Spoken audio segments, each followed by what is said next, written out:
আল্লাহ তাআলা একদা মালাকুল মাউত হযরত আজরাইল আলাইহিস সালামকে জিজ্ঞেস করলেন, তোমার কি কোনো মানুষের রূহ কবজ করার সময় কখনো মায়া বা দয়া লেগেছে?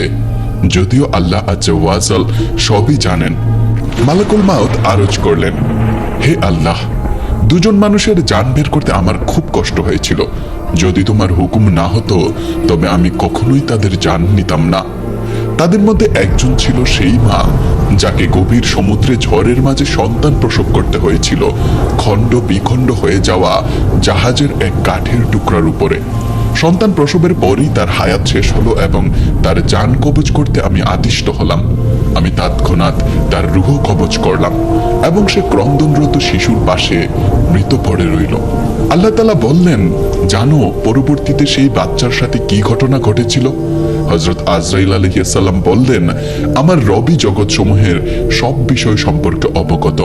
আল্লাহ আজ্জা ওয়া জাল ইরশাদ করলেন, আমি তার উপর আমার অশেষ অনুগ্রহ বর্ষণ করেছিলাম এবং তাকে দুনিয়ার বাদশাহ বানিয়েছিলাম, কিন্তু আমার কৃতজ্ঞ বান্দা হওয়ার পরিবর্তে সে কুফরির পথ বেছে নিল। নাউজুবিল্লাহ। প্রিয় বন্ধুরা, এই ছিল সেই কুখ্যাত বাদশাহ সাদ্দাত, যাকে আল্লাহর অশেষ অনুগ্রহ দান করার পরেও সে আল্লাহকেই চ্যালেঞ্জ করে বসলো। আল্লাহ তাকে মাটির নিচে লুকিয়ে থাকা সম্পদ দেখার ক্ষমতা দান করেছিলেন, কিন্তু সেই সম্পদ সে ব্যবহার করলো আল্লাহর বিরুদ্ধে তার অহংকারকে চরিতার্থ করতে। প্রিয় বন্ধুরা, সাদ্দাত কে ছিল? সাদ্দাতের জান্নাত কেমন ছিল? সাদ্দাতের পরিণতি কি হয়েছিল? বর্তমানে সাদ্দাতের জান্নাত কোথায় অবস্থিত আছে? কেউ কি সাদ্দাতের এই জান্নাত কখনো দেখেছে? সাদ্দাতের জান্নাত দেখা সেই ব্যক্তি কে ছিলেন? সাদ্দাত কোন জাতির বা সম্প্রদায়ের অন্তর্ভুক্ত ছিল? আজকের ভিডিওতে এই সমস্ত বিবরণ আপনাদের জানাবো, তাই ভিডিওটি স্কিপ না করে শেষ পর্যন্ত অবশ্যই দেখুন। সাদ্দাত এবং সাদিদ আদ জাতির অন্তর্ভুক্ত ছিল এবং তারা ইরাম নামক জনবসতির অধিবাসী ছিল। সেই জনপদটি ছিল বিশাল বিশাল স্তম্ভ বিশিষ্ট, যাকে ইরামজাতুল ইমাদ বলা হয়েছিল। এরা ছিল আদ বিন আউস বিন ইরাম বিন সাম বিন নূহ এর বংশধর। তাদের দাদার নামের সাথে মিলিয়ে তাদের আদ এ ইরামও বলা হয়। নিজেদের শহরের নামও তারা দাদার নামে রেখেছিল। তাদের বাসস্থান আদনের সংলগ্ন ছিল। তাদের প্রতি হযরত হুদ আলাইহিস সালামকে নবী হিসেবে পাঠানো হয়েছিল, কিন্তু কওমে আদের বদ আমল বা পাপাচারের কারণে যখন তাদের ধ্বংস করে দেওয়া হলো, তখন হযরত হুদ আলাইহিস সালাম হিজরত করে চলে গেলেন। তাদের বসবাস ছিল আহকাফ নামক এলাকায়। বর্ণনা অনুযায়ী আহকাফে বসবাসকারী এই জাতি প্রচুর উন্নতি লাভ করেছিল। আল্লাহ তাআলা এই জাতিকে অস্বাভাবিক উচ্চতা এবং শক্তি দান করেছিলেন। তাদের মধ্যে প্রতিটি মানুষের উচ্চতা কমপক্ষে 12 গজ হতো। তাদের শক্তির অবস্থা এমন ছিল যে বিশাল বড় পাথর যা কয়েকজন মানুষ মিলে তুলতে পারত না, তা তাদের একজন মানুষ এক হাতে তুলে ছুঁড়ে মারতে পারত। এই শক্তি ও ক্ষমতার জোরে তারা পুরো ইয়েমেন দখল করে নিয়েছিল। তাদের মধ্যে বিশেষ করে দুজন বাদশাহ খুব প্রতাপশালী ও জাঁকজমকপূর্ণ ছিল। একজনের নাম ছিল সাদিদ, অন্যজনের নাম সাদ্দাত, যে তার পরে সিংহাসনে বসেছিল। এই দুজনে বিশাল এলাকা দখল করে নিয়েছিল এবং অগণিত সৈন্য ও ধনভাণ্ডার জমা করেছিল। বলা হয়ে থাকে যে সাদ্দাত সাদিদের মৃত্যুর পর সালতানাত বা রাজত্বের জৌলুস ও কামালতকে উন্নতির চরম শিখরে পৌঁছে দিয়েছিল।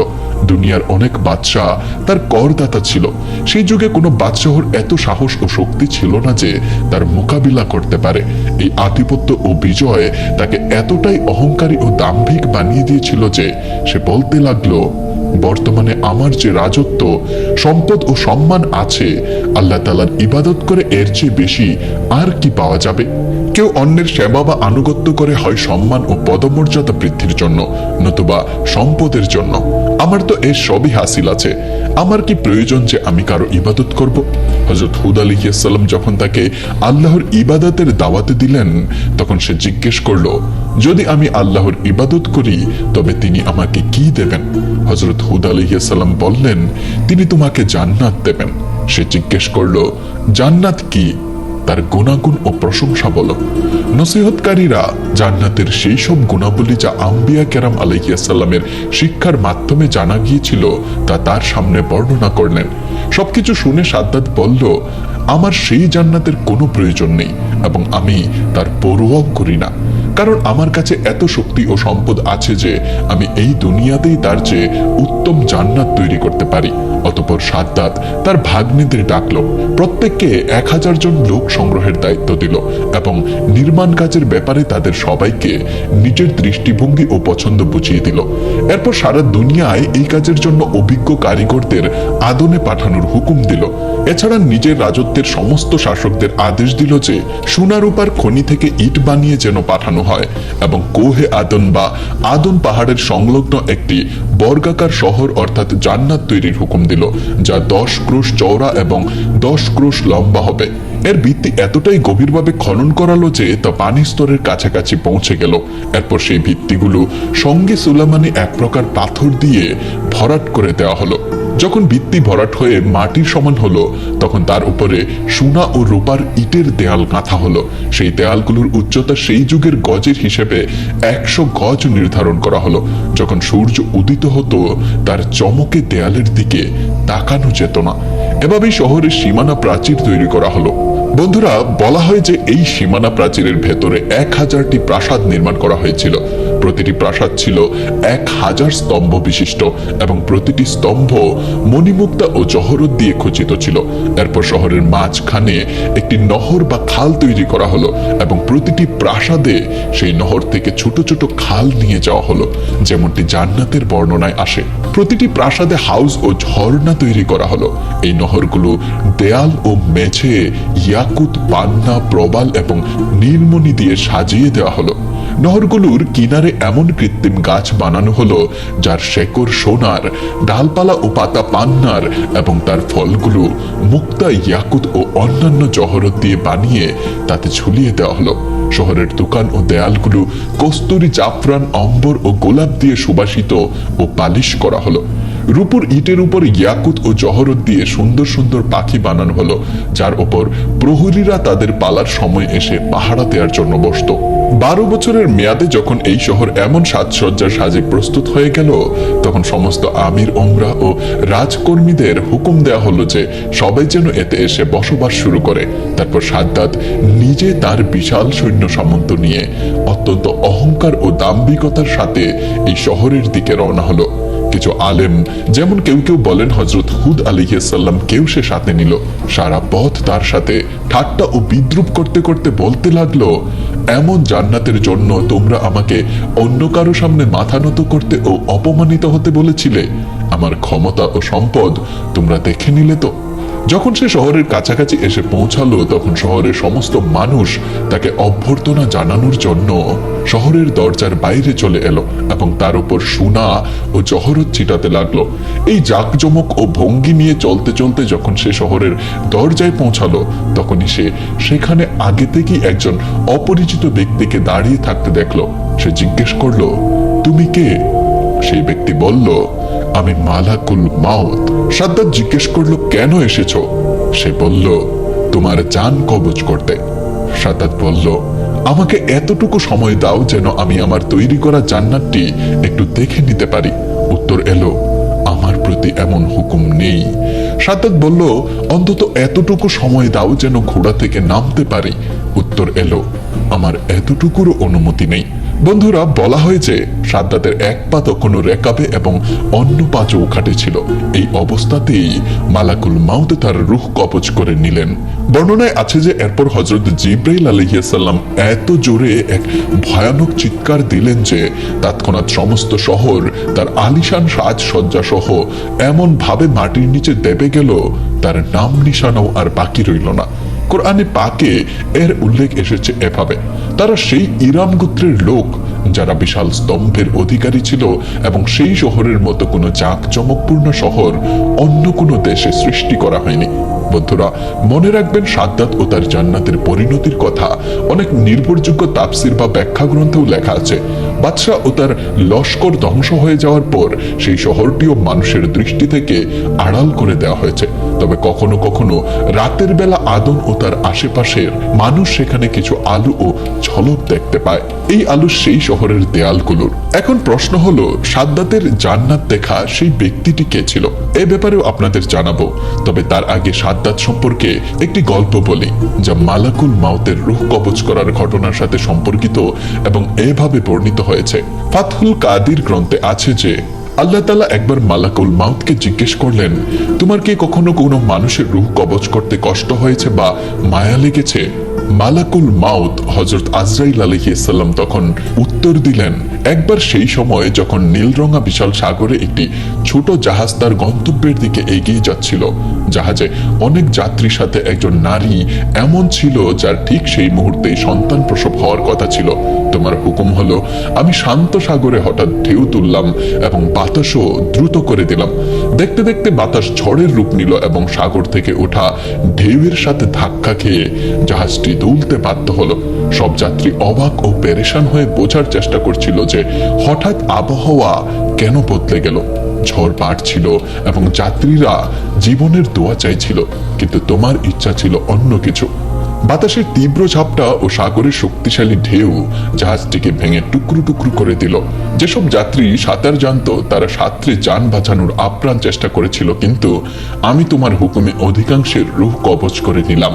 সেই নারী যার সন্তান হওয়ার কথা ছিল জাহাজের একটি ভাঙা তক্তার উপর পড়েছিল। সেই তক্তাটি গভীর সাগরের তীব্র ঢেউয়ের তালে ভেসে চলেছিল এবং এই অবস্থায় সেই নারী সন্তান প্রসব হলো এবং জন্মের পরের মুহূর্তেই তোমার পক্ষ থেকে আমাকে হুকুম দেওয়া হলো যেন সেই নারীর রূহ কবজ করে নেই। হুকুমের তালিম চোখের পলকের আগেই হয়ে গেল। সেই সময় ওই নারীর রূহ কবজ করতে গিয়ে আমার খুব কান্না ও মায়া এসেছিল। আল্লাহ তাআলা বললেন, জানো পরবর্তীতে সেই বাচ্চার সাথে কি ঘটনা ঘটেছিল? সেই বাচ্চার ঘটনাটি এভাবে বর্ণিত আছে। বাচ্চাটি অসহায় অবস্থায় একা সেই তক্তার উপরে পড়েছিল এবং সেই তক্তাটি কয়েকদিন পর আল্লাহর হুকুমে তীরে এসে লাগলো। তীরে থাকা এক জেলে যখন এই করুণ দৃশ্যটি দেখলো তখন সে দ্রুত গিয়ে বাচ্চাটিকে তুলে নিল এবং বাচ্চাটিকে নিজের সাথে ঘরে নিয়ে গেল। জেলে যখন সেই বাচ্চা নিয়ে ঘরে পৌঁছালো তখন বাচ্চাটিকে দেখে তার স্ত্রী খুব খুশি হলো, কারণ তাদের কোনো সন্তান ছিল না। তারা বাচ্চার নাম রাখলো সাদ্দাত। জেলে ও তার স্ত্রী বাচ্চাটিকে খুব আদর যত্নে লালন পালন করতে লাগলো, এমনকি সে 7 বছরের হয়ে গেল। এত কম বয়সে সাদ্দাত অত্যন্ত মেধাবী, বুদ্ধিমান এবং চালাকও ছিল। একদিন গ্রামের বাইরে সাদ্দাত বাচ্চাদের সাথে খেলছিল। হঠাৎ শোরগোল উঠল যে বাদশাহর সাওয়ারি আসছে। এটা শুনে সব বাচ্চা বাদশাহর ভয়ে পালিয়ে গেল, কিন্তু সাদ্দাত সেখানে কাছের একটি টিলায় লুকিয়ে বাদশাহর সাওয়ারি এবং শাহী লস্করের দৃশ্য দেখতে লাগলো। বাদশাহর সাওয়ারি চলে যাওয়ার পর কিছু পেয়াদা বা সৈন্য পড়ে যাওয়া জিনিসের খোঁজে লস্করের পিছু পিছু এলো। সে পেয়াদাদের মধ্যে একজন রাস্তায় পড়ে থাকা একটি পুটলা দেখতে পেল। সে যখন পোটলাটি খুলে দেখলো তাতে একটি সুরমাদানি ছিল। ওই পিয়াদা তার সঙ্গীদের বলল, আমি সুরমা পেয়েছি, যদি তোমাদের অনুমতি থাকে তবে আমি এটি আমার চোখে লাগাই, কারণ আমার দৃষ্টিশক্তি কিছুটা দুর্বল হয়ে গেছে। তার সঙ্গীরা জবাব দিল, প্রথমত রাস্তায় পড়ে থাকা জিনিস তোলা উচিত নয়। যাই হোক, এখন যখন তুলেই ফেলেছ তখন পরীক্ষা না করে চোখে লাগিও না, লাভের চেয়ে ক্ষতি না হয়ে যায়। আগে অন্য কারো চোখে লাগিয়ে দেখো। এটা শুনে পেয়াদা এদিক ওদিক তাকালো এবং সাদ্দাতকে একটি টিলার আড়ালে দাঁড়িয়ে থাকতে দেখলো। পেয়াদা তাকে খুব আদর করে ডাকলো এবং বলল, আয় বাবা, আমি তোর চোখে সুরমা লাগিয়ে দিই যাতে তোর চোখ সুন্দর লাগে। সাদ্দাত পেয়াদার কাছ থেকে সুরমাদানি ও কাঠি নিয়ে নিজের চোখে সুরমা লাগালো। সুরমা লাগাতেই সাদ্দাতের জগৎ যেন আলোকিত হয়ে গেল এবং সে মাটির নিচে লুকোনো সমস্ত গুপ্তধন একদম পরিষ্কার দেখতে লাগলো, যেমন স্বচ্ছ কাঁচের ভেতর দিয়ে জিনিস দেখা যায়। এটি ছিল আল্লাহর পক্ষ থেকে এক বিশাল অনুগ্রহ। সাদ্দাত তো আগে থেকেই চালাক ছিল, তাই নিজের চালাকি ও বুদ্ধিমত্তা দিয়ে সে চিৎকার করে উঠল, ওরে জালেমেরা, তোরা আমার চোখ অন্ধ করে দিলি। হায়, আমি অন্ধ হয়ে গেলাম। এ কেমন বিষ আমার চোখে লাগিয়ে দিলে। এখন আমি বাদশাহর কাছে গিয়ে ফরিয়াদ করব এবং তোমাদের শাস্তি দেওয়াবো। পেয়াদারা এটা শুনে ভয়ে সুরমা সেখানেই ফেলে হামাগুড়ি দিয়ে নিজেদের যান বাঁচাতে পালিয়ে গেল। আর সাদ্দাত নিজের চালাকি এবং পেয়াদাদের বোকামিতে খুব হাসতে লাগলো এবং সুরমাদানি নিয়ে নিজের ঘরে এসে বাবাকে সব ঘটনা খুলে বলল। জেলে তার ছেলের বুদ্ধিমত্তায় খুব খুশি হলো এবং বলল, রাতে যখন সব লোক ঘুমিয়ে যাবে তখন আমরা আমাদের বিশ্বাসী শ্রমিকদের সাথে কোদাল ইত্যাদি নিয়ে যাব এবং যেখানেই গুপ্তধন দেখতে পাবে আমরা সেখানে খুঁড়ে বের করে নেব এবং আমাদের গাধা ও খচ্চরের পিঠে ধন ভাণ্ডার নিয়ে আসব। এভাবে সাদ্দাত প্রচুর সম্পদ ও জহরত জমা করে নিল এবং গ্রামের সব মানুষকে মাঝে মধ্যে দাওয়াত খাইয়ে নিজের হিতাকাঙ্ক্ষী ও বন্ধু বানিয়ে নিল। কিছুকাল পর সাদ্দাত সেই গ্রামের সর্দারকে হত্যা করে তার জায়গা নিয়ে নিজেই সর্দার হয়ে বসলো। এই খবর অন্য হাকিম ও ফৌজদারদের কাছে পৌঁছালো। তখন তারা সাদ্দাতকে শাস্তি দেওয়ার জন্য ইচ্ছা করলো, কিন্তু কিছু করার আগেই সাদ্দাতও নিজের একটি ফৌজ বা বাহিনী তৈরি করে নিল এবং সেই হাকিম ও ফৌজদারদের মোকাবেলা করলো এবং নিজের মেধা ও বাহাদুরিতে সব হাকিমকে একে একে হত্যা করে দিল। আর এভাবে বাড়তে বাড়তে সাদ্দাত সমস্ত ভূখণ্ডের বাদশাহ হয়ে বসলো এবং সারা জাহানের হাকিম, উমরা ও সর্দাররা তার অনুগত ও বাধ্য হলো। বলা হয় সাদ্দাত অঢেল ধনভাণ্ডার জমা করেছিল এবং নিজের লস্কর এত বিশাল ও শক্তিশালী করেছিল যে সব দিকে তারই হুকুম চলত। নিজের শক্তি ও সেরা কৌশলের মাধ্যমে সাদ্দাত তার সালতানাতকে চরম শিখরে পৌঁছে দিয়েছিল এবং পৃথিবীর কোনো মানুষের এত শক্তি ছিল না যে তার মোকাবেলা করতে পারে। অঢেল ধনভাণ্ডার, মাল দৌলত, বিশাল রাজত্ব, জাঁকজমকপূর্ণ সৈন্যবাহিনী এবং নিজের মেধা ও শক্তির কারণে সাদ্দাত এক অহংকারী ও দাম্ভিক রাজা হয়ে উঠল এবং সে খোদাইত্বের দাবি করে বসল। নাউজুবিল্লাহ। আলেম ও জ্ঞানী ব্যক্তিরা সেই অভিশপ্তকে অনেক উপদেশ দিলেন এবং আল্লাহ তাআলার ভয় ও তার ইবাদতের দিকে ডাকার অনেক চেষ্টা করলেন, কিন্তু সাদ্দাতের কথা ছিল, দৌলত, কৌশল, জৌলুস, সম্মান, খ্যাতি এবং আড়ম্বর সব কিছুই আমার কাছে আছে, তাহলে আমার কি প্রয়োজন যে আমি খোদার আনুগত্য করব? আলেমরা বোঝালেন যে এই রাজত্ব ও দৌলত নশ্বর এবং আল্লাহ তাআলার ইবাদত ও আনুগত্য করলে তিনি তোমাকে জান্নাত দেবেন, যা এই দুনিয়া থেকে কোটি কোটি গুণ ভালো হবে। সাদ্দাত জিজ্ঞেস করলো, সেই জান্নাতে কি গুণ আছে? তখন আলেমরা জান্নাতুল ফেরদাউসের যত গুণাগুণ ও প্রশংসা ছিল সব তাকে শোনালেন। আলেমদের কথা শুনে সাদ্দাত অবজ্ঞার সাথে হেসে জবাব দিল, আমার ওই জান্নাতের কোনো পরোয়া নেই এবং আমার ওই জান্নাত চাইও না, কারণ আমার এত শক্তি ও ক্ষমতা আছে যে আমি এর চেয়ে ভালো জান্নাত এই দুনিয়ায় বানাতে পারি। এরপর সে তার জান্নাত বানানোর হুকুম জারি করলো। বন্ধুরা, সাদ্দাতের ঘটনায় শিক্ষার অগণিত দিক লুকিয়ে আছে। একটি হলো অহংকার থেকে সর্বদা বেঁচে থাকা উচিত, কারণ অহংকার মানুষকে ধ্বংসের দিকে ঠেলে দেয় এবং অহংকারী ব্যক্তিকে আল্লাহ পছন্দ করেন না। অহংকার জাহান্নামে নিয়ে যাওয়ার মতো কাজ। দ্বিতীয়ত, আল্লাহ আজ্জা ওয়া জালের গোপন কৌশল বা পরিকল্পনা থেকে সর্বদা ভয় করা উচিত, কারণ আমরা জানি না আমাদের ব্যাপারে আল্লাহর গোপন পরিকল্পনা কি। আল্লাহ তাআলার কাছে সর্বদা নিরাপত্তা বা আফিয়াত চাইতে থাকা উচিত। বন্ধুরা, এই ছিল মালাকুল মাউতের ঘটনা, যে কিভাবে মালাকুল মাউত একটি বাচ্চার উপর দয়া করেছিলেন, কিন্তু সেই বাচ্চাই বড় হয়ে এমন অবাধ্য হলো যে সে খোদাইত্বের দাবি করে বসলো। চলুন এখন আপনাদের সেই ব্যক্তির সম্পর্কে জানাই যার সাদ্দাতের জান্নাত দেখার সৌভাগ্য হয়েছিল। আব্দুল্লাহ ইবনে কিলাবা নামক এক ব্যক্তি একবার তার হারিয়ে যাওয়া উটের সন্ধানে বের হয়েছিলেন। ইয়ামেনের আদানের মরুভূমিতে ঘুরে বেড়ানোর সময় তিনি হঠাৎ এক বিশাল শহরের রূপরেখা থেকে স্তম্ভিত হয়ে যান, যা চারদিকে প্রাচীর দিয়ে ঘেরা ছিল। বিশাল বিশাল প্রাসাদ সারিবদ্ধভাবে দাঁড়িয়েছিল এবং উঁচু পতাকা উঠছিল। কেউ হয়তো তার উট দেখেছে এই আশায় তিনি শহরের দিকে এগিয়ে গেলেন, কিন্তু আশ্চর্যজনকভাবে সেখানে প্রাণের কোনো সাড়া ছিল না। কৌতূহলী কিন্তু সতর্ক হয়ে তিনি উট থেকে নামলেন, উটটিকে বাঁধলেন এবং তলোয়ার বের করলেন। শহরের ফটকের দিকে তিনি ধীরে ধীরে এগিয়ে গেলেন। তার সামনে দুটি বিশাল দরজা দাঁড়িয়েছিল, যা তিনি আগে কখনো দেখেননি। সেরা কাঠ দিয়ে তৈরি সেই দরজাগুলো রুবি ও জাফরান পাথর দিয়ে খচিত ছিল, যা তাদের আলোয় চারপাশকে আলোকিত করে রেখেছিল। তিনি একটি দরজা ঠেলে ভেতরে প্রবেশ করলেন। তিনি নিজেকে এমন এক শহরে খুঁজে পেলেন যা অন্য কোনোটির মতো নয়। প্রাসাদগুলো গর্বের সাথে দাঁড়িয়েছিল, তাদের স্তম্ভগুলো ছিল পান্না ও রুবি দিয়ে তৈরি।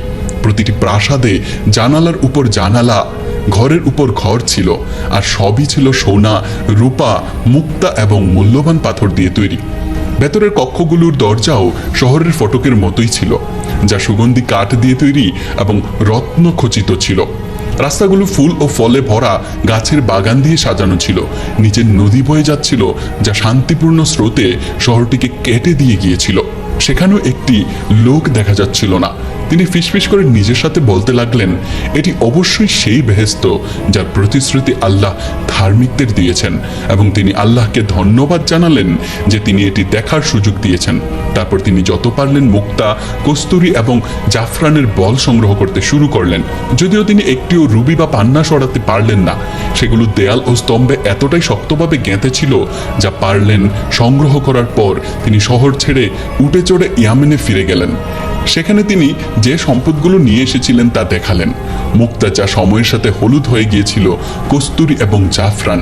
তিনি যা দেখেছিলেন তার গল্প বলার সাথে সাথে খবরটি দ্রুত ছড়িয়ে পড়ল এবং অবশেষে হযরত মুহাম্মদ সাল্লাল্লাহু আলাইহি ওয়াসাল্লাম এর সাহাবী মুয়াবিয়া ইবনে আবি সুফিয়ানের কাছে পৌঁছালো। মুয়াবিয়া সানার গভর্নরের কাছে একটি বার্তা পাঠিয়ে লোকটিকে কাছে আনতে বললেন।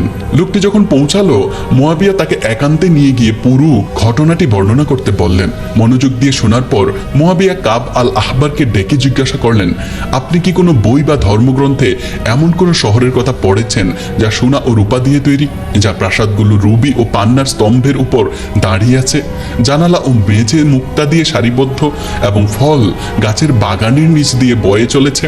কাব উত্তর দিলেন, হ্যাঁ, এই শহরটি সাদ্দাত আদের পুত্র নির্মাণ করেছিল। এটি কুরআনে উল্লেখিত সেই ইরাম নগরী যা আল্লাহ যার মতো কোনো দেশ তৈরি হয়নি এই শব্দগুলো দিয়ে বর্ণনা করেছেন। মুয়াবিয়া তখন বিস্তারিতভাবে পুরো গল্পটি তাকে বলতে বললেন। কাব বললেন যে আদ এর সুপরিচিত গোত্রের আগে আদ নামে এক ব্যক্তি ছিল। তার দুই পুত্র ছিল, সাদ্দাত এবং সাদিদ। তাদের পিতার মৃত্যুর পর তারা তার স্থলাভিষিক্ত হয় এবং দ্রুত ক্ষমতায় অধিষ্ঠিত হয়। তাদের শক্তি এতটাই বেড়ে গিয়েছিল যে পৃথিবীর পূর্ব ও পশ্চিম তাদের শাসনের অধীনে চলে আসে। অবশেষে সাদিদ মারা যায় এবং সাদ্দাত একমাত্র শাসক হয়, তার যুগের সবচেয়ে প্রভাবশালী রাজা। সাদ্দাত কেবল শক্তিশালী ছিল না, সে পুরনো ধর্মগ্রন্থের একজন আগ্রহী পাঠকও ছিল। একদিন পড়ার সময় সে স্বর্গের বিস্তারিত বর্ণনা দেখতে পায়, রবি ও মুক্তা দিয়ে সজ্জিত মহৎ প্রাসাদ, অন্তহীন বাগান, প্রবাহমান নদী এবং চিরস্থায়ী আনন্দ। এই দৃশ্য তাকে মুগ্ধ করে, কিন্তু আল্লাহর কাছে আত্মসমর্পণ করার পরিবর্তে তার অহংকার আরও বেড়ে যায়। সে ঘোষণা করল, আমি পৃথিবীতে এমনই এক স্বর্গ নির্মাণ করব।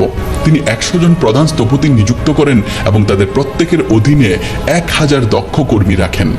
তিনি তাদের মরুভূমিতে একটি বিশাল খোলা জমি খোঁজার আদেশ দেন, যেখানে এই নগরীটি নির্মিত হতে পারে সোনা, রূপা, রুবি, পান্না এবং মুক্তা দিয়ে তৈরি একটি শহর।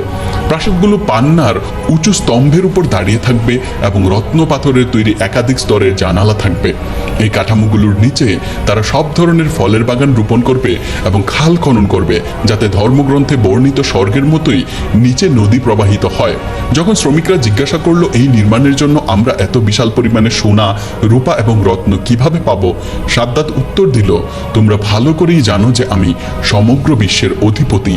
তারা সম্মত হলো, হ্যাঁ, আমরা তা জানি। সাদ্দাত তখন তাদের আদেশ দিল, জ্ঞাত বিশ্বের প্রতিটি খনিতে লোক নিয়োগ করো।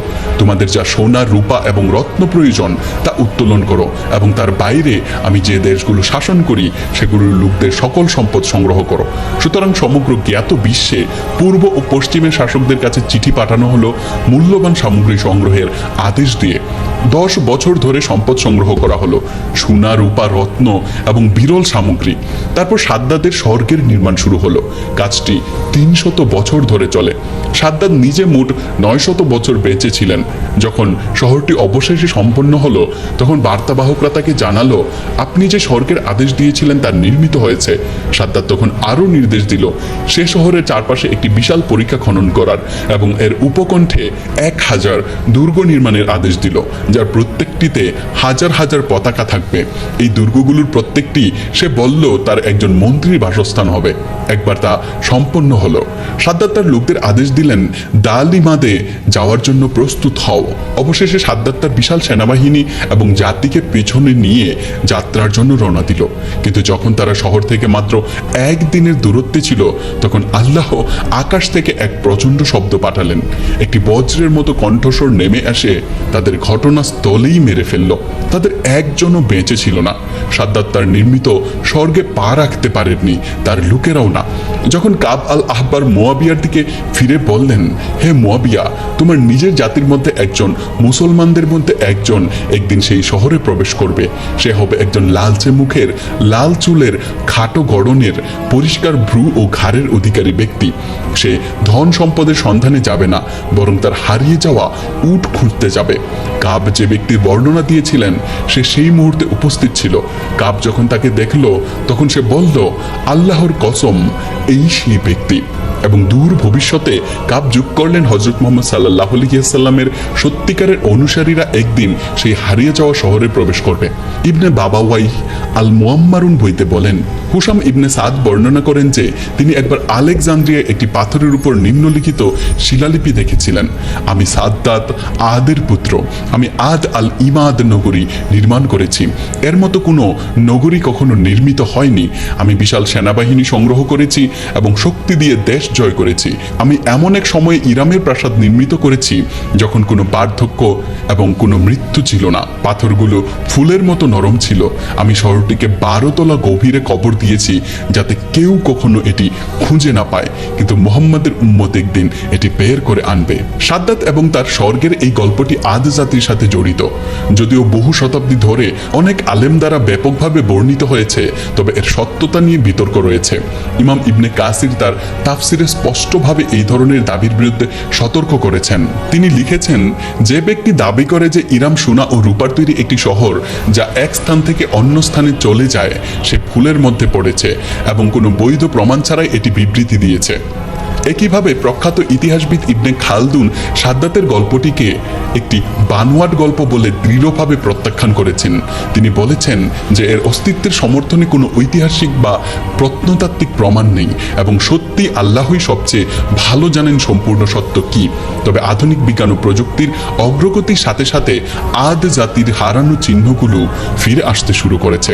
1990-এর দশকে রুব আল খাল মরুভূমির আল আহকাফ অঞ্চলের উপর তোলা একটি স্যাটেলাইটের চিত্র অসাধারণ কিছু প্রকাশ করেছে। একটি সমাধিস্থ শহরের সম্ভাব্য অবশেষ। এই স্থানটিকে হারানো শহর উবার নাম দেওয়া হয়েছে। প্রত্নতাত্ত্বিকরা এখন বিশ্বাস করেন যে উবার প্রায় 5000 বছর আগে বিদ্যমান ছিল। আবিষ্কৃত ধ্বংসাবশেষের মধ্যে একটি প্রশাসনিক ভবন এবং বৃত্তাকার স্তম্ভের ভিত্তি রয়েছে বলে মনে করা হয়। আরও আকর্ষণীয়ভাবে স্যাটেলাইট চিত্রগুলো প্রাচীন উটের কাফেলার পথের ক্ষীণ রূপরেখা প্রকাশ করেছে, যে পথগুলো মাটি থেকে সহজে শনাক্ত করা যায় না। এই ট্র্যাকগুলো জলের গর্ত এবং দুর্গগুলোর সাথে সংযুক্ত, যা দূরপাল্লার বাণিজ্যকে সমর্থন করত, যা এই তত্ত্বকে আরও জোরদার করে যে উবার প্রাচীনকালে একটি সমৃদ্ধ বাণিজ্য কেন্দ্র ছিল। কিছু গবেষক বিশ্বাস করেন যে উবার কোরআনে উল্লেখিত সেই ঐতিহাসিক শহর হতে পারে, তবুও অন্যরা সন্দিহান। তারা যুক্তি দেন যে এই স্থানটি ধর্মগ্রন্থে এবং ঐতিহ্যবাহী বিবরণে বর্ণিত জাঁকজমকের সাথে মেলার জন্য খুব ছোট।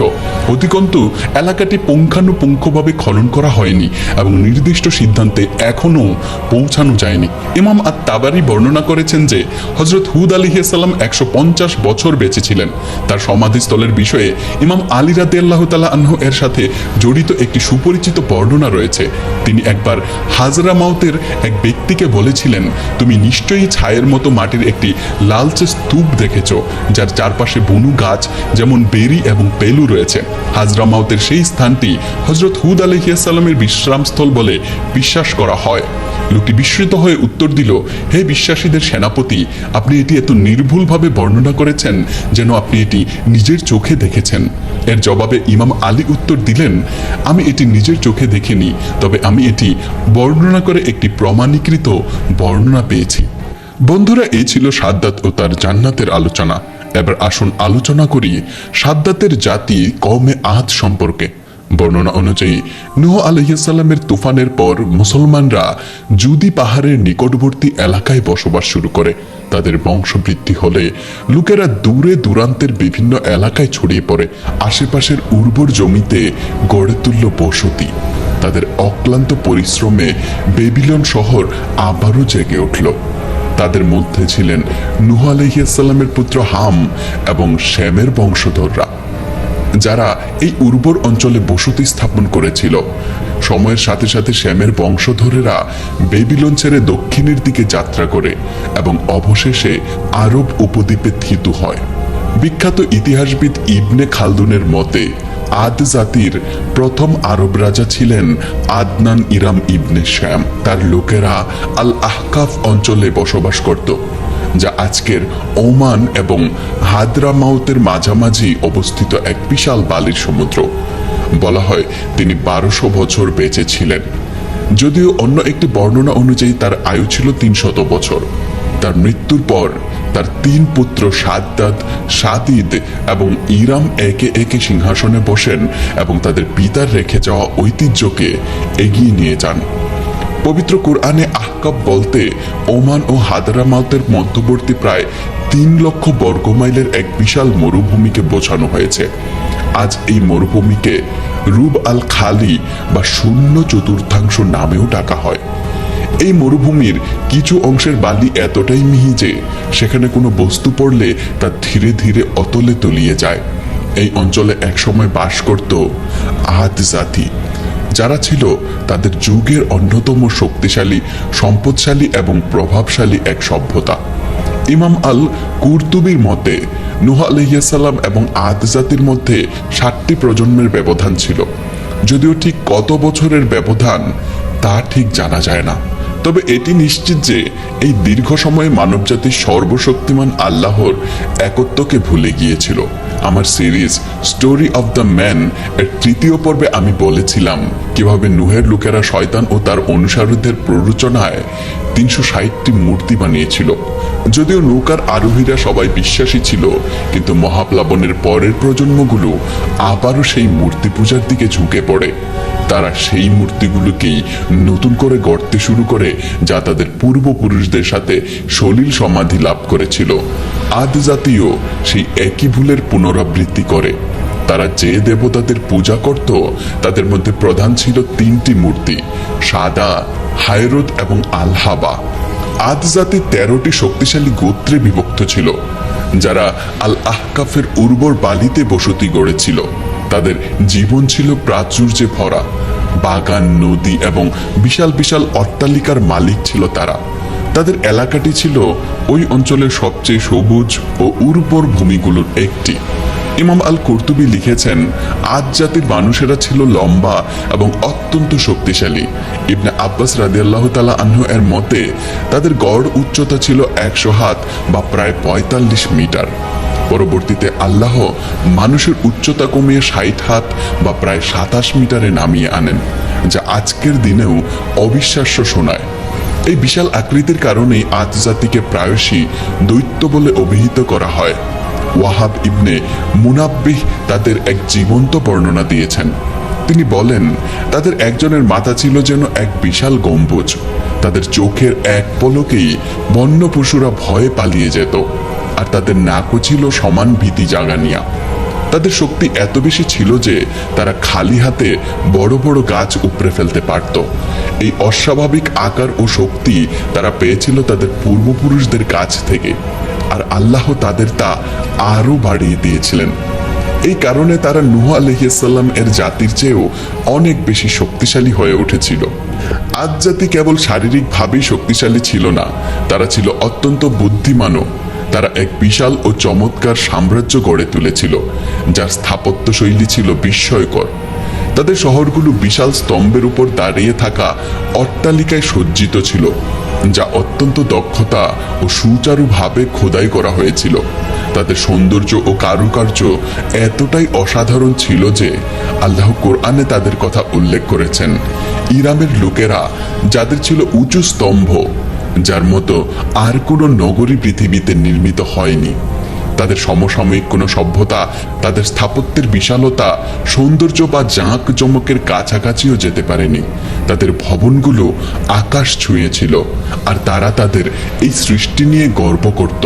স্থাপত্যের পাশাপাশি তাদের ভূমিও ছিল পৃথিবীর অন্যতম উর্বর সবুজ, শ্যামল ও প্রাচুর্যে ভরা। একজন মানুষ যা চাইতে পারে তার সবই তাদের ছিল, কিন্তু কৃতজ্ঞ হওয়ার পরিবর্তে তারা হয়ে উঠল অহংকারী। ক্ষমতার সাথে সাথে এলো অত্যাচার। তারা নিজেদের শক্তি ব্যবহার করে দুর্বলদের ওপর আধিপত্য বিস্তার করতে শুরু করলো। বলা হয় তারা পথিকদের সর্বস্ব লুট করত এবং সারা দেশে দুর্নীতি ও অনাচার ছড়িয়ে দিয়েছিল। তখন পরম করুণাময় আল্লাহ তাদের পথ দেখানোর জন্য তাদের মধ্য থেকেই একজনকে নবী হিসেবে পাঠালেন। তিনি হলেন হযরত হুদ আলাইহিসসালাম। ইবনে মাসউদ রাদিয়াল্লাহু তাআলা আনহু এর মতে হযরত হুদ আলাইহিসসালাম ছিলেন একজন শক্তিশালী ও ব্যক্তিত্ব সম্পন্ন পুরুষ। কাব আল আহবার তাকে হযরত আদম আলাইহিসসালামের সাথে রূপ ও মর্যাদা সবচেয়ে সাদৃশ্যপূর্ণ বলে বর্ণনা করেছেন। ওয়াহাব ইবনে মুনাব্বিহ বর্ণনা করেছেন, আল্লাহ যখন তাকে নবুয়ত দান করেন তখন তার বয়স ছিল 30 বছর। তিনি তার জাতির সামনে দাঁড়িয়ে বললেন, হে আমার জাতি, একমাত্র আল্লাহর ইবাদত করো, তিনি ছাড়া তোমাদের আর কোনো উপাস্য নেই। তোমরা কি তবে তাকে ভয় করবে না? কিন্তু তার জাতির অহংকারী নেতারা তাকে উপহাস করে বলল, আমরা তো দেখছি তুমি একজন নির্বোধ, আর আমাদের মনে হয় তুমি একজন মিথ্যাবাদী।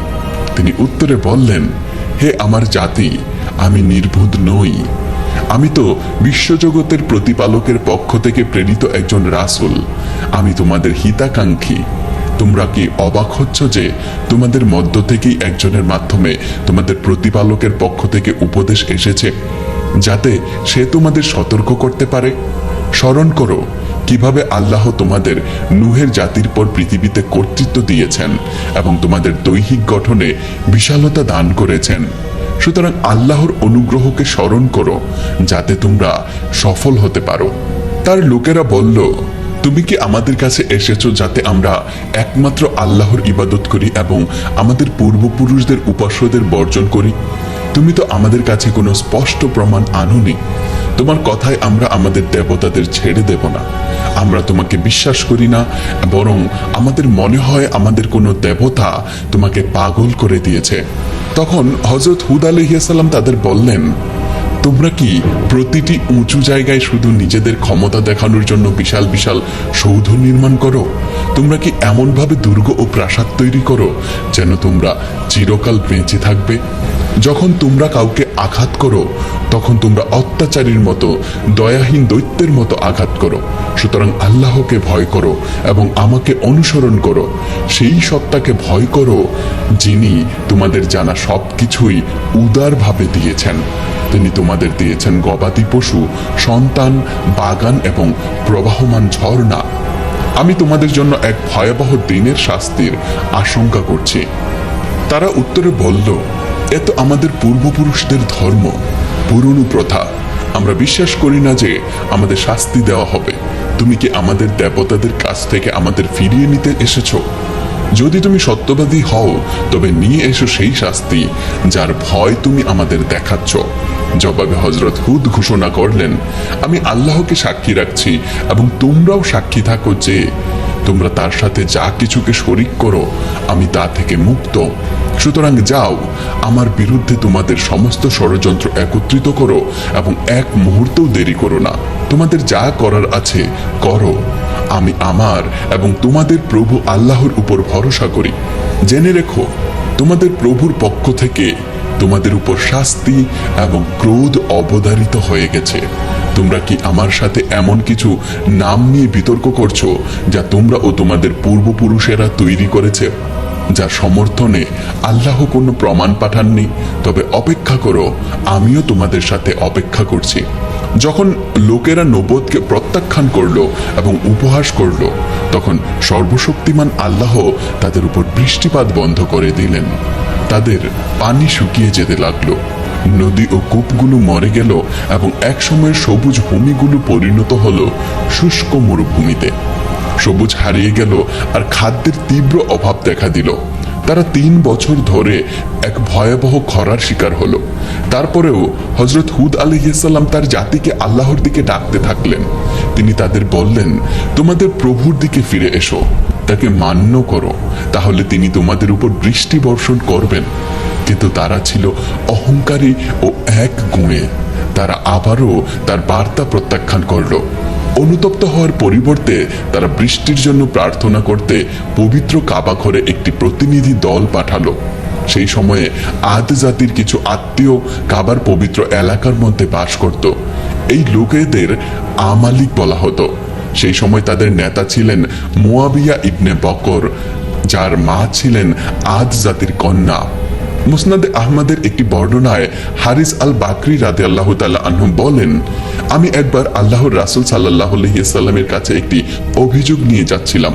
যখন আমি রাবা নামক এক স্থানে পৌঁছলাম, তখন বনু তামিম গোত্রের একজন বৃদ্ধাকে দেখলাম, যিনি অত্যন্ত হতাশ অবস্থায় বসেছিলেন। তিনি আমাকে বললেন, হে আল্লাহর বান্দা, আমি নবীর কাছে যেতে চাই, তুমি কি আমাকে সেখানে পৌঁছাতে সাহায্য করবে? আমি বললাম, আমার সাথে চলুন। আমি তাকে আমার উটের উপর বসালাম এবং মদিনার দিকে যাত্রা করলাম। যখন আমরা শহরে প্রবেশ করলাম, আমি দেখলাম মসজিদের লোকে লোকারণ্য। কালো পতাকা উঠছিল এবং বিলাল রাদিয়াল্লাহু তাআলা আনহু নবীর সামনে একটি তলোয়ার হাতে দাঁড়িয়েছিলেন।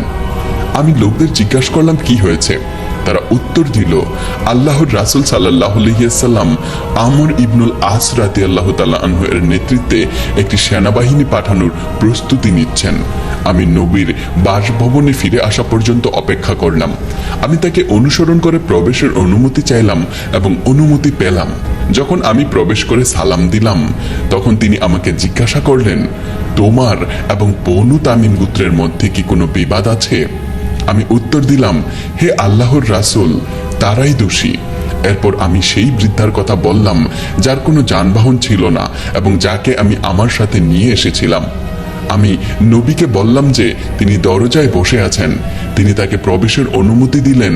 আমি বললাম, হে আল্লাহর রাসূল, দয়া করে আমাদের এবং বনু তামিম গোত্রের মধ্যে বিষয়টি সমাধান করে দিন।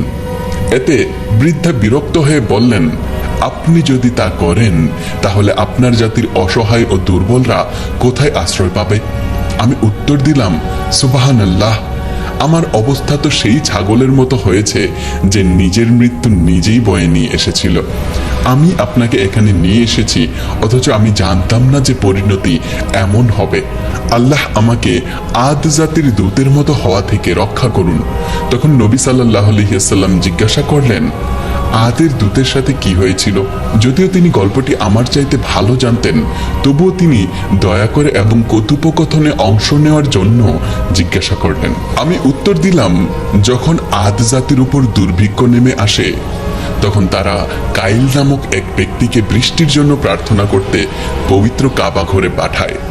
পথে সে মুয়াবিয়া ইবনে বকরের কাছে আশ্রয় নেয় এবং সেখানে 2 গায়িকা দাসী, যাদের নাম ছিল জারাদা, তাদের গান শুনে এবং মদ্যপান করে সময় কাটাতে থাকে। সে সেখানে পুরো 1 মাস থেকে যায়। অবশেষে সে মাহরা পাহাড়ে গিয়ে আল্লাহর দিকে হাত তুলে প্রার্থনা করে, হে আল্লাহ, আপনি জানেন আমি এখানে কোনো অসুস্থের আরোগ্য চাইতে বা কোনো বন্দীকে মুক্ত করতে আসিনি। আমি কেবল আদ জাতির জন্য বৃষ্টি চাইতে এসেছি, যেমন আপনি আগে দিতেন। সেই মুহূর্তে তার উপরে কালো মেঘ ঘনিয়ে আসে। একটি কণ্ঠস্বর তাকে ডেকে বলে, একটি বেছে নাও। সে সবচেয়ে কালো মেঘটি বেছে নিল। তখন আরেকটি কণ্ঠস্বর ঘোষণা করে, তুমি ছাই ও ধ্বংস দ্বারা পূর্ণ মেঘটি বেছে নিয়েছ। এটি আদ জাতির কাউকে ছাড়বে না। বাতাসের ভান্ডার থেকে ঠিক ততটুকু বাতাস ছাড়া হয়েছিল যতটুকু একটি আংটির ছিদ্র দিয়ে যেতে পারে, আর সেইটুকুই তাদের সম্পূর্ণরূপে ধ্বংস করার জন্য যথেষ্ট ছিল। ইবনে ইসহাকের মতে, যখন আদ জাতির উপর ভয়াবহ খরা নেমে আসে, তখন তারা বৃষ্টি পাওয়ার জন্য 70 জন লোকের একটি প্রতিনিধি দল পাঠায়। দলটি মক্কার পবিত্র এলাকার ঠিক বাইরে বসবাসকারী মুয়াবিয়া ইবনে বকরের বাড়িতে থামে। মুয়াবিয়া তাদের উষ্ণভাবে স্বাগত জানান, কারণ তারা ছিল তার আত্মীয়। দলটি তার সাথে পুরো 1 মাস কাটায়। সময়ের সাথে সাথে মুয়াবিয়া চিন্তিত হয়ে পড়েন। তিনি বুঝতে পারেন যে এই লোকেরা তাদের জাতির পক্ষ থেকে এক কঠিন সময়ে ঐশ্বরিক সাহায্য চাইতে এসেও লক্ষ্যভ্রষ্ট ও উদাসীন হয়ে পড়েছে। তাদের দায়িত্ববোধ জাগিয়ে তোলার জন্য তিনি তার 2 গায়িকা দাসীকে একটি গান গাইতে নির্দেশ দেন, যা প্রতিনিধিদের তাদের মিশন ও দায়িত্বের কথা মনে করিয়ে দেয়। প্রতিনিধি দলের মধ্যে একজন ব্যক্তি ছিলেন যিনি গোপনে হযরত হুদ আলাইহিসসালামের উপর ঈমান এনেছিলেন। অন্যদের এই উদাসীনতা দেখে বিরক্ত হয়ে তিনি দলটিকে বললেন, আল্লাহর কসম, কেবল তোমাদের প্রার্থনায় বৃষ্টি হবে না, বৃষ্টি তখনই আসবে যখন তোমরা তোমাদের নবীর কাছে ফিরে গিয়ে তাকে মান্য করবে। এই কথা বলে তিনি প্রকাশ্যে নবুয়তের প্রতি তার সমর্থন জানান। ফলস্বরূপ তাকে অন্যদের সাথে মক্কায় প্রবেশ করতে বাধা দেওয়া হয়। যেহেতু মুয়াবিয়ার বাসস্থান পবিত্র সীমানার বাইরে ছিল, তাই লোকটি পেছনে থেকে যায়। যাই হোক, যখন বাকি দলটি তাদের প্রার্থনা করার জন্য মক্কায় চলে যায়, তখন সে চুপচাপ তাদের অনুসরণ করে এবং তারা আল্লাহর কাছে কিছু চাওয়ার আগেই তাদের সাথে মিলিত হয়। যখন প্রতিনিধি দলটি প্রার্থনা করার জন্য একত্রিত হয়, তখন সে একপাশে দাঁড়িয়ে দোয়া করে, হে আল্লাহ, আমি আপনার কাছে কেবল একটি জিনিস চাই। আদ এর এই প্রতিনিধি দল আপনার কাছে যা কিছু চাইবে, আমাকে তার অংশ করবেন না। কাইল ইবনে আনাস ছিলেন আদ জাতির পক্ষ থেকে বৃষ্টির জন্য প্রার্থনা করতে পাঠানো প্রতিনিধি দলের নেতা। যখন তারা প্রার্থনা করার জন্য একত্রিত হয়, তখন লোকেরা বলে, হে আল্লাহ, কাইল যা কিছু দেবে তা তাকে দিন এবং আমাদের প্রার্থনাও তার সাথে কবুল করুন। তখন কাইল প্রার্থনা করে, হে আমাদের প্রভু, যদি হুদ সত্যবাদী হয় তাহলে আমাদের উপর বৃষ্টি বর্ষণ করুন, কারণ সে দাবি করেছে যে আমাদের অবিশ্বাসের কারণেই আমরা এই খরায় ভুগছি। জবাবে আল্লাহ 3টি মেঘ প্রেরণ করেন, একটি সাদা, একটি লাল এবং একটি কালো। মেঘ থেকে একটি কণ্ঠস্বর কাইলকে ডেকে বললে, তোমার নিজের এবং তোমার জাতির জন্য মেঘগুলোর মধ্যে একটি বেছে নাও। কাইল বলে, আমি কালো মেঘটি বেছে নিচ্ছি, কারণ এটিতেই সবচেয়ে বেশি জল আছে বলে মনে হচ্ছে। কিন্তু কণ্ঠস্বরটি উত্তর দেয়, তুমি ছাই বেছে নিয়েছ। এই মেঘ আদ জাতির একটি প্রাণীকেও ছাড়বে না, না পিতা না পুত্র। এটি তোমাদের নিশ্চিহ্ন করে দেবে, শুধু লায়া গোত্র ছাড়া, যারা সঠিক পথে পরিচালিত। সুতরাং কাইলের বেছে নেওয়া কালো মেঘটি আদ জাতির বিরুদ্ধে পাঠানো হয়। এটি তাদের দিকে আল মুগাত নামক একটি উপত্যকা থেকে এগিয়ে আসে। যখন আদ জাতির লোকেরা এটি দেখে, তারা উল্লাস করে ভাবে অবশেষে বৃষ্টি আসছে। কিন্তু সত্যটি প্রথম যে চিনতে পেরেছিল, সে ছিল তাদের মধ্যে মাহিদ নামক এক মহিলা। সে বুঝতে পেরেছিল মেঘটি আসলে কি বহন করছে। ভয়ে সে চিৎকার করে ওঠে এবং মাটিতে লুটিয়ে পড়ে। যখন তার জ্ঞান ফেরে, লোকেরা তাকে জিজ্ঞাসা করে, তুমি কি দেখেছিলে মাহিদ? সে উত্তর দেয়, আমি একটি ঝড় দেখেছি, আর তার মধ্যে ছিল আগুনের মতো কিছু। তার সামনে পুরুষরা সেটিকে তাড়িয়ে নিয়ে আসছিল। তখন আল্লাহ সেই বাতাসকে আদ জাতির বিরুদ্ধে পাঠালেন এবং তাদের উপর একটানা 7 রাত ও 8 দিন ধরে চলতে থাকে, কোনো বিরতি ছাড়াই, এবং এটি তাদের প্রত্যেককে ধ্বংস করে দেয়। অন্যদিকে হযরত হুদ আলাইহিসসালাম এবং যারা তার উপর বিশ্বাস স্থাপন করেছিল, তারা একটি সুরক্ষিত স্থানে ছিল।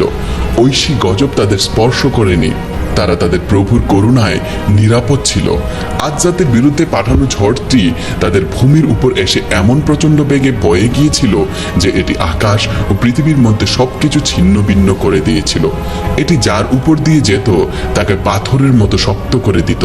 যখন ঝড়টি উপত্যকা থেকে আদ জাতির উপর প্রথম আছড়ে পড়ে, তখন কুলজান সহ 7 জন পুরুষ বলল, আমরা উপত্যকার কিনারায় দাঁড়িয়ে বাতাসকে ঠেকিয়ে দিই, কিন্তু বাতাস তাদের প্রত্যেকের নিচ থেকে উঠে তাদের শূন্যে তুলে মাটিতে আছড়ে ফেলে, তাদের ঘাড় ভেঙে দেয়, ঠিক যেমন আল্লাহ বর্ণনা করেছেন। যেন তারা খেজুর গাছের ফাঁপা কাণ্ড। কেবল কুলজান বেঁচে ছিল। সে হতাশায় পাহাড়ে পালিয়ে গিয়ে তার একটি অংশ ধরে ঝাঁকাতে থাকে। তখন হযরত হুদ আলাইহিসসালাম শুনলেন যে কুলজান বেঁচে গেছে। তখন তিনি তার কাছে গিয়ে বললেন, ইসলাম গ্রহণ করো, তাহলে তুমি নিরাপদ থাকবে। কুলজান জিজ্ঞাসা করলো, যদি আমি ইসলাম গ্রহণ করি তবে তোমার প্রভু আমাকে কি দেবেন? হুদ আলাইহিসসালাম উত্তর দিলেন, তিনি তোমাকে জান্নাত দেবেন। কুলজান তখন জিজ্ঞাসা করলো, আমি মেঘের মধ্যে যে প্রাণীগুলো দেখেছিলাম তারা কারা ছিল?